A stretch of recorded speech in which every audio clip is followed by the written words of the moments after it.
Baba bu axırıcı. Böyle gedəcək bir. Yazıqlarına bax da. Red axdı, qapı getdi. Qapı getdi. Dedi tövlə düşüyor axır. Tövlə getdi. Baba tövlə daxır. Tövlə daxır vay vay. Axdı getdi. Darvazası idi onun ha. Darvazası açdı. Silahlar var. Anca cəmaata belə deyən baxmaq qalır. Neyəsin? Belə yavaş axır. Baba fikir ver. Onun qabağını nə alar? Suyun içine baba axır tökülür.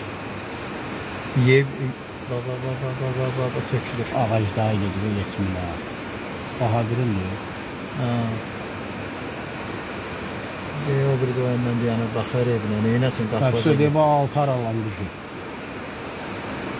Bina aralandı. Tökülür yavaş.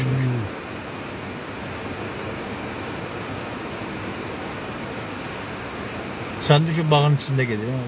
Böyle uçtu. Vay. Hayır, çok hayır.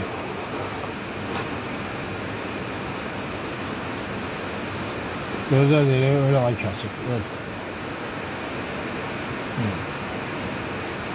Ya axırında 6 o birdə gedəcək, fikir ver.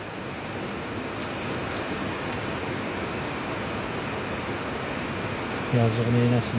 Əzab, əziyyətlə axırı da bu. Allah heç kəsə göstərməsin. İndi o biri yetmindir.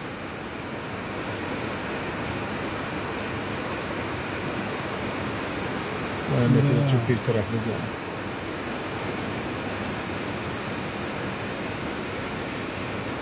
Belə bir kür çayı deyə fikir ver.